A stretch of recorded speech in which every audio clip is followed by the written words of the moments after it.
अस्सलाम वालेकुम, मैं Danish Izzat. I hope you all are fine and good. जैसे मेरा टॉपिक है gender discrimination in Pakistan, so आज की वीडियो में मैं आपको बताऊंगा कि पाकिस्तान में कौन कौन से ऐसे इश्यूज हैं जो आज भी पाए जाते हैं इस हवाले से और सोल्व होने का नाम नहीं लेते। कुछ पॉइंट्स मैं आपके आगे डिस्कस करूंगा जिनको हमारा जानना बहुत ज़्यादा ज़रूरी है, और अगर हम इस चीज़ को समझ लेते हैं तो पाकिस्तान में ये gender discrimination, gender imbalance, gender disparity, gender inequality ये बहुत हद तक कम हो जाएगी। वीडियो स्टार्ट होने से पहले मैं आपको बता दूं, इंस्टाग्राम पे हमने एक पोल किया था जिसमें इस हवाले से लोगों की राय जाननी थी कि पाकिस्तान में आपके ख्याल में क्या ये चीज़ पाई जाती है, कि कितने परसेंट पाई जाती है, कितने परसेंट नहीं पाई जाती। तो वहां पे मोर देन 90+ लोगों ने कहा था कि पाकिस्तान में आज भी पाया जाता है। इसका मतलब सीधा सीधा ये है कि पाकिस्तान में आज भी ये चीज़ बहुत हद तक पाई जाती है।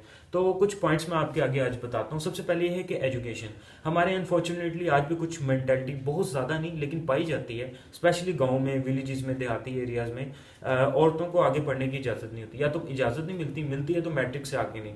मैट्रिक के बाद उनकी आगे शादी कर दी जाती है, उनको किसी और घर भेज दिया जाता है। उस दौर में, उस टाइम पीरियड में उनका जो एक माइंड का लेवल होता है वो आगे बढ़ता नहीं है। हमारे इस्लामिक पॉइंट ऑफ व्यू से भी कहा जाता है कि औरत को पढ़ाई की इजाज़त होनी चाहिए। एक औरत खुद नहीं, अपने लिए नहीं पढ़ती, वो अपने साथ साथ एक सोसाइटी को भी एजुकेटेड बना देती है। एक पढ़ी लिखी औरत बहुत ज़्यादा हमारे लिए फ़ायदेमंद हो सकती है, लेकिन हमारे साथ हमें ये इल्म नहीं है, हमें ये तालीम इस चीज़ के बारे में बिल्कुल नहीं है।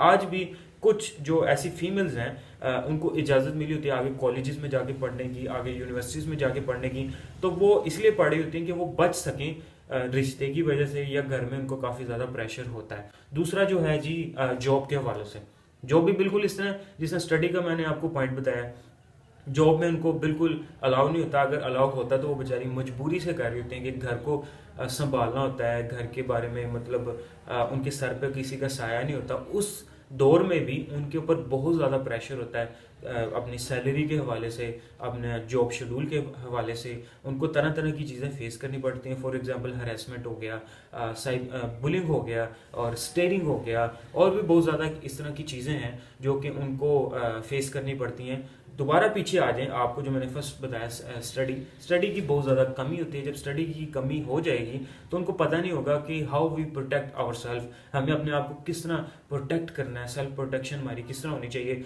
उनके पास कॉन्फिडेंस ही नहीं होता।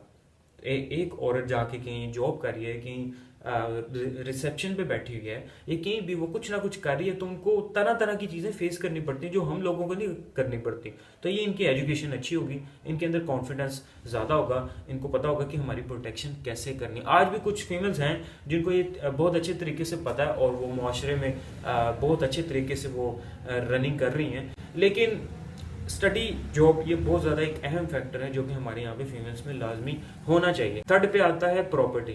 हमारे यहाँ पे आज भी ये माइंडसेट है कि फीमेल जब शादी करके दूसरे घर जा रही है तो उसको हक नहीं दिया जाता है। बाप की जो जायदाद होती है उसमें से विरासत में हक नहीं दिया जाता, दिया जाता है तो कम दिया जाता है। और इस रीज़न की वजह से, इस फैक्टर की वजह से जो भाई बहन है उनमें आपस में लड़ाइयाँ पैदा हो जाती हैं, जो आगे आगे जाके नेक्स्ट जनरेशन में भी ये पैदा होती हैं। तो ये भी एक बहुत बड़ा फैक्टर है कि हम समझते ही नहीं है कि हमें जो हमने अपने बेटी को हकूक देने हैं वो हमने अपने बेटों को तो देने ही है, लेकिन बेटी के साथ भी हमने खास तौर पर ख्याल रखना है। ये बहुत ज़्यादा इशू नहीं पाया जाता है, लेकिन पाया जाता है। पाकिस्तान में काफ़ी हद तक इसकी परसेंटेज है।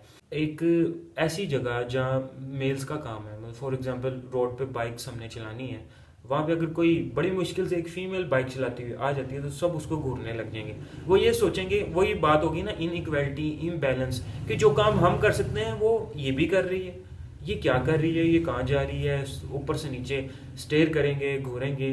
तो उनको ये नहीं पता होता कि उसके पीछे पता नहीं कोई है कि नहीं, वो कहाँ जा रही है। कब तक एक औरत, एक बहन अपने भाई को कहती रहेगी कि हमें यहाँ छोड़ दो, हमें वहाँ छोड़ दो, कि ज़रूरी तो नहीं है। ये कहाँ लिखा हुआ है कि ये काम सिर्फ मर्दों का बाइक चलाना, ये काम एक जगह से दूसरी जगह जाना, ये सिर्फ मर्द ही बाइक पे कर सकते हैं। जब औरत एक गाड़ी चला सकती है जो मर्द भी चलाते हैं तो वो बाइक भी चला सकती है। लेकिन लास्ट में मैं आपको ये भी बता देता हूँ पॉजिटिव इम्पैक्ट्स फिर वही कि एक ऐसी जगह है जहाँ पे सिर्फ मर्दों का काम है या मर्दों की लाइन लगी है, वहाँ पे औरत आ जाती है कोई चीज़ खरीदने, जैसे शॉपिंग हो गई, कोई तंदूर हो गया, कोई ऐसी जगह होगी जहाँ हम समझते हैं कि हमारा खड़ा होना बहुत ज़्यादा मुश्किल है, वहाँ पे हमारी हम एथिक्स का ख़ास तौर पर ख्याल रखते हैं। औरत कोई आ जाती है तो हम पहले उनको सर्व करते हैं, उनको वो चीज़ देते हैं, फिर उनको जाने देते हैं, फिर बाकी मेल्स को डील करते हैं। तो ये एक पॉजिटिव इम्पैक्ट है, ये भी लाइफ में देखा हुआ हमने, आप लोगों ने भी यकीनन देखा होगा। खैर ये कुछ पॉइंट्स थे और लास्ट में एक पॉजिटिव इम्पैक्ट था जो मैंने आपको बताना था। खैर ये कुछ इश्यूज थे जो मैंने आपको बताने थे, डिस्कस करने थे। अगर इसके ऊपर हम काम कर लें, इसके ऊपर हमें सोचा जाए, हमें अपनी नेक्स्ट आने वाली जनरेशन को, यूथ को इस चीज़ के बारे में अगर हम गाइड करें कि ऐसा भी हो सकता है, हमें ऐसा भी करना चाहिए, तो पाकिस्तान में जो आने वाली जनरेशन है वो इस हद में, इसमें हमारी जो परसेंटेज है बहुत ज़्यादा कम होगी जेंडर डिस्क्रिमिनेशन के हवाले से, जो कि मैंने आपको बताया मोर देन 90%। तो ये हम Aahista Aahista slowly and gradually हम नीचे ला सकते हैं। खैर thank you so much for watching my video. Okay जी, अल्लाह हाफिज़।